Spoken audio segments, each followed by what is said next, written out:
You have arrived at the Who Are We podcast. You can find us online at whoarewe.blog, Instagram at whoareweblog. This is RP Watts. Ladies and gentlemen, it is in full-fledged winter, which means seasonal affective disorder. From the blog post originally posted at whoarewe.blog on September 17, 2020, the 4 things you should do now to help prevent seasonal affective disorder. A strange anxiety hangs in the background of my psychology this year. If you're like me, when the summer fades, a fog moves in. I'm less engaged, tired. There's a loss of hope and inspiration. I want to sleep all the time. Older now, I have an anxiety about this state and these feelings. The things I've tried in the past during these periods didn't seem to help. As fall rapidly approaches, and now we're in winter, I need a game plan. How do we defeat SAD, seasonal affective disorder? In the following, we'll discuss the 4 things you should do now to help prevent seasonal affective disorder. What is it? Seasonal affective disorder, or SAD, SAD, is a form of depression most commonly occurring in the fall and winter. Indicators of seasonal affective disorder include depressed feelings, losing interest in activities once enjoyed, low energy, trouble sleeping, irritation, or thoughts of death and/or suicide. In particular, seasonal affective disorder may include oversleeping, appetite changes, weight gain, fatigue, and low energy. Additionally, overrating and loss of interest in sex and physical touch is also common under this condition. Seasonal affective disorder is 5 times more likely in females. A less common version of SAD occurs in spring-summer months. It's believed that 5% of the U.S. population suffer from SAD. Interestingly, the further one is away from the equator, the more likely they may suffer from seasonal affective disorder. The reason for this brings us to the cause. Causes. Light. The days are growing shorter going into the fall, and that means less light. Of course, as of December 21st, they are now getting longer. However, life's impact on our little human brains can't be understated. Light impacts our production of serotonin, the mood hormone. Without light, less serotonin is produced, and our mood is decreased.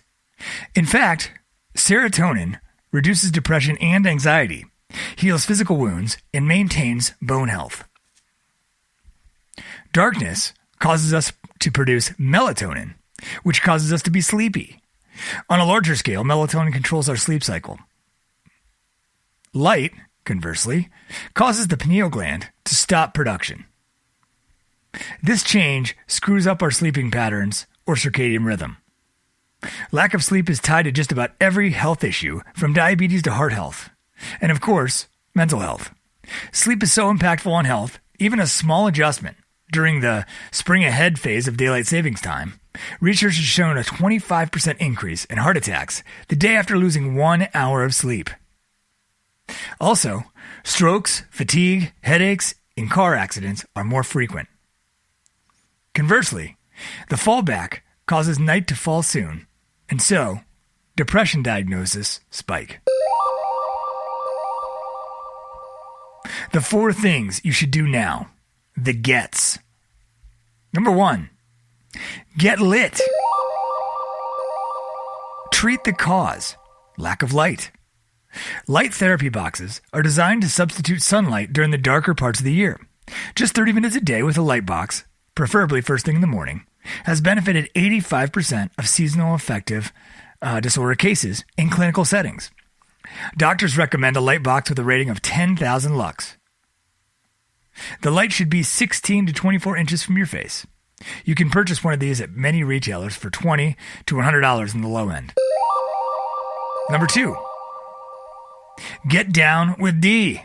Vitamin D, that is. There's a link between vitamin D and serotonin production. Patients diagnosed with seasonal affective disorder often have low levels of vitamin D. Of course, the other way that we produce vitamin D is through sunlight. Light boxes and tanning beds can produce vitamin D in the body. However, doctors warn against the potential danger of cancer in certain uses.